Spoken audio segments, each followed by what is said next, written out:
Hi readers! Today we are going to be reading a story called The Three Little Javelinas by Susan Lowell, illustrated by Jim Harris. And I bet you'll be able to figure out what story this is based on. I think you might have heard one that's similar. Oh, it tells us. I gotta read you the part in the beginning. It tells us about it. This is a southwestern adaptation of a familiar folktale, a chili-flavored The Three Little Pigs. The story takes place in the Sonoran Desert, where Native American, Mexican, and Anglo cultures blend together. Javelina, pronounced Javelina, comes from a Spanish name for the collared pecanary, a New World relative of swine, but not a true pig, that ranges from the southwestern United States down the tip of South America. Javelinas are extremely bristly, very hairy on the chinny-chin-chin. Oddly enough, they are also related to the hippopotamus. In the American Southwest, another common name for pecanaries besides javelinas is wild pigs. So, the three little pigs in this story are wild pigs. Once upon a time, way out in the desert, there were three little javelinas. Javelinas are wild, hairy, southwestern cousins of pigs. Their heads were hairy, their backs were hairy, and their bony legs, all the way down to their hard little hooves, were very hairy. But their snouts were soft and pink. One day, the three little javelinas trotted away to seek their fortunes. In this hot, dry land, the sky was almost always blue. Steep purple mountains looked down on the desert where the cactus forest grew. Soon the little javelinas came to a spot in the path where the path divided, and each one went a different way. Here's the picture. And we have the word steep.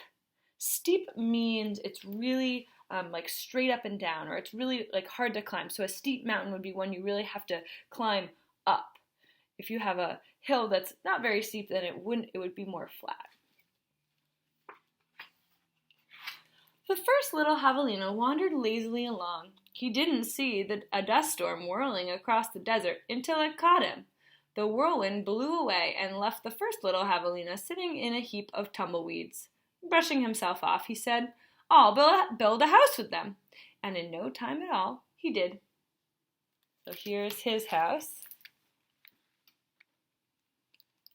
There's the tornado, or dust storm, whatever. Yeah, dust storm. There he is with his house. Then along came a coyote. He ran through the desert so quickly and so quietly that he was almost invisible. In fact, this was only one of Coyote's many magical tricks. He laughed when he saw the tumbleweed house and smelled the javelina inside. A tender, juicy piggy, he thought. Coyote was tired of eating mice and rabbits. So here's Coyote, and here's the little house. And we have the word tender. Tender means kind of soft. Usually you think about meat when you're thinking about tender, so if you have steak, you want it to be a tender steak. It's easy to chew. So that's what Coyote's thinking. This piggy would be nice and easy to chew. He called out sweetly, little pig, let me come in." "Not by the hair of my chinny-chin-chin," shouted the first javelina, who had a lot of hair on his chinny-chin-chin. "Then I'll huff, and I'll puff, and I'll blow your house in," said Coyote. And he huffed, and he puffed, and he blew the little tumbleweed house away. But in all the hullabaloo, the first little javelina escaped and went to look for his brother and sister.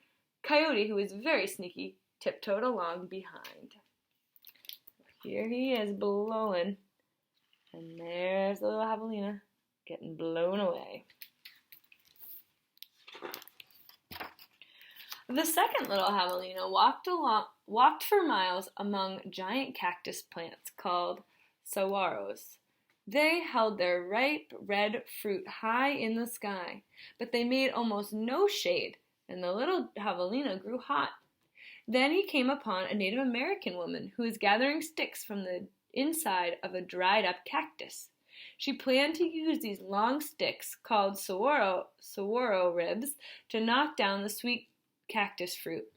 The second little javelina said, "Please, may I have some sticks to build a house?" "How?" she said, which means yes in the native language of the desert people. So here she is, and here is the other javelina. When he was finished building his house, he lay down in the shade. His brother arrived, panting from the heat, and the second little javelina, moved over and made a place for him. And there they are. We have the word panting in this, which means breathing really hard, like because he's been walking in the hot desert. Pretty soon, Coyote found the saguaro rib house. He used his magic to make his voice sound like just another javelina's. Little pig, let me come in," he called. But the little javelinas were suspicious. The second one cried, "No, not by the hair of my chinny chin. Bah, thought Coyote, I am not going to eat your hair. Then Coyote smiled, showing all his sharp teeth. I'll huff and I'll puff and I'll blow your house in. So he huffed and he puffed, and all the saguaro ribs came tumbling down. But the two little javelinas escaped into the desert. Still not discouraged, Coyote followed. Sometimes his magic did fail, but then he usually came up with another trick. So here's the Coyote watching, and here are the two javelinas running away. And we have the word suspicious. Suspicious means that something's not right, or you think that something's not right. So even though the Coyote made his voice sound like another javelina, they weren't sure. They were skeptical. They thought maybe it's not a javelina, and they were right. The third little javelina trotted through the beautiful Palo Verde trees with green trunks and yellow flowers. She saw a snake sliding by, smooth as oil. A hawk floated around and above her. Then she came to a place where a man was making adobe bricks from mud and straw. The bricks lay on the ground, baking in the hot sun. The third little javelina thought for a moment and said, "May I please have a few adobes to build a house?" "Sí," answered the man, which means yes in Spanish, the brickmaker's language. Here's the pig, and here are the bricks with the man. So the third javelina built herself a solid little adobe house, cool in the summer and warm in the winter. When her brothers found her, she welcomed them in and locked the door behind them.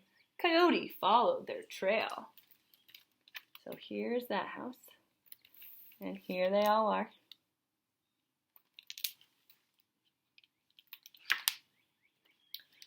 Little pig, let me come in," he called. The three little javelinas looked out the window. This time Coyote pretended to be very old and weak, with no teeth and a sore paw. But they were not fooled. "No, not by the hair of my chinny chin," called back the third little javelina. "Then I'll huff, and I'll puff, and I'll blow your house in," said Coyote. He grinned, thinking of the wild pig dinner to come. "Just try it," shouted the third little javelina. So Coyote huffed and puffed, but the adobe bricks did not budge. Again Coyote tried. "I'll huff, and I'll puff, and I'll blow your house in." The three little javelinas covered their hairy ears, but nothing happened. The javelinas peeked out the window. Here he is, trying to pretend to be old. And here they are, waiting for it to be blown in. Looks like there's a little mouse in the corner too. I didn't notice that. The tip of Coyote's raggedy tail whisked right past their noses. He was climbing up upon the tin roof. Next, Coyote used his magic to make himself very skinny. "The stovepipe!" gasped the third little javelina. Quickly, she lighted a fire inside her wood stove.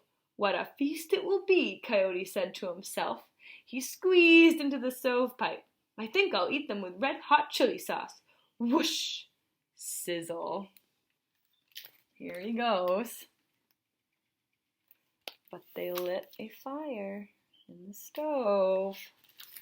Oh, and we have the word raggedy. So the tip of Coyote's raggedy tail. So it means kind of coarse or broken up. Like if you have raggedy clothes, it means they're old and maybe have holes in them. Then the three little javelinas heard an amazing noise. It was not a bark. It was not a cackle. It was not a howl. It was not a scream. It was all of those sounds together. Yip, yip, yip, yow! Away ran a puff of smoke shaped like a coyote. Here they are looking out the window. And there's the smoke coyote running away. And we got the word cackle. Cackle is a kind of a funny laugh.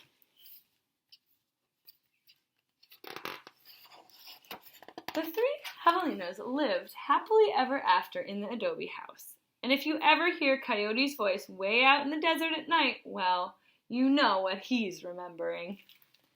So here's Coyote howling. And here they are living happily ever after in their adobe house in the desert. And this is a note on the story.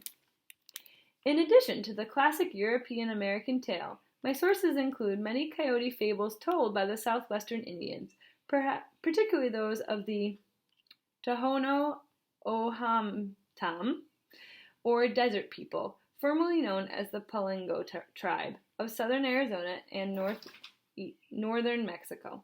In these stories, Coyote is always a laugher and a trickster who is frequently outsmarted by the other animals. The setting for the story is in the vicinity of the Tohono